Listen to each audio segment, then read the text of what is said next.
The interpretation of dreams is the royal road to a knowledge of the unconscious activities of the mind. Words have a magical power. They can bring either the greatest happiness or deepest despair. Being entirely honest with oneself is a good exercise. The ego is not master in its own house.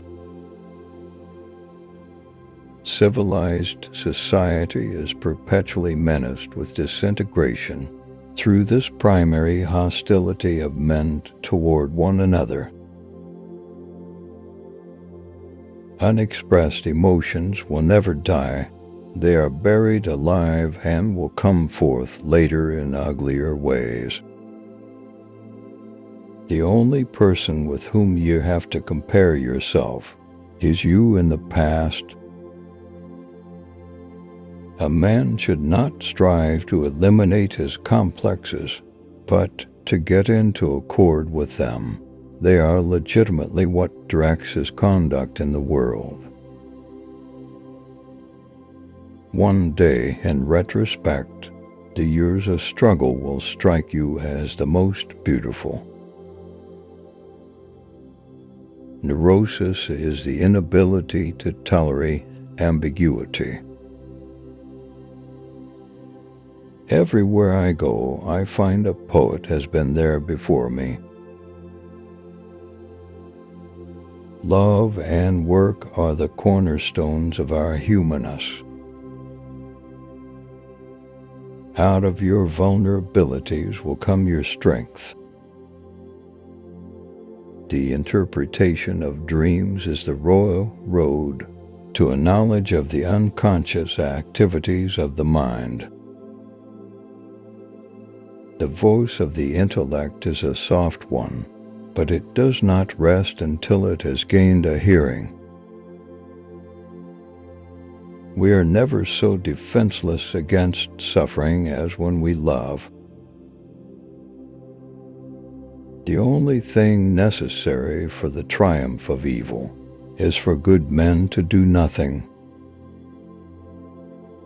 Men are strong so long as they represent a strong idea. They become powerless when they oppose it. Most people do not really want freedom because freedom involves responsibility, and most people are frightened of responsibility. What we call happiness in the strictest sense comes from the preferably sudden satisfaction of needs which have been dammed up to a high degree. The conscious mind may be compared to a fountain playing in the sun and falling back into the great subterranean pool of subconscious from which it rises. The doctor should be opaque to his patients and, like a mirror, should show them nothing but what is shown to him. Where there is love, there is also life. I cannot think of any need in childhood as strong as the need for a father's protection. The first requisite for the happiness of the people is the abolition of religion. It is a great injustice to persecute homosexuality as a crime, and cruelty too. Religious doctrines are all illusions. They do not admit of proof, and no one can be compelled to consider them as true or to believe in them. The great question that has never been answered, and which I have not yet been able to answer, despite my 30 years of research into the feminine soul, is what does a woman want? The interpretation of dreams is the royal road to a knowledge of the unconscious activities of the mind. When inspiration does not come to me, I go halfway to meet it. The only thing that brings me back to life is work. Everywhere I go, I find a poet has been there before me. The only person with whom you have to compare yourself is you in the past. America is the most grandiose experiment the world has seen, but I am afraid it is not going to be a success. In the depths of my heart, I can't help being convinced that my dear fellow men, with a few exceptions, are worthless.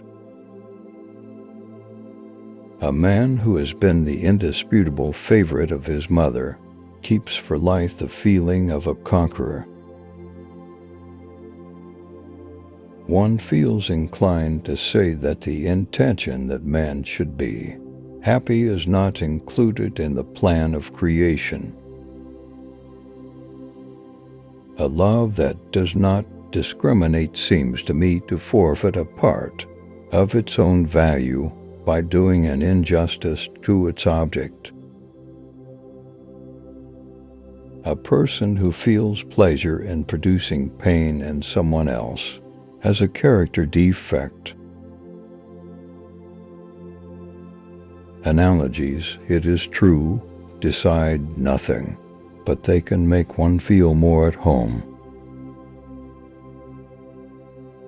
The influence of individual psychology on the masses is still far from being what it ought to be. I have found little that is good about human beings on the whole. In my experience, most of them are trash.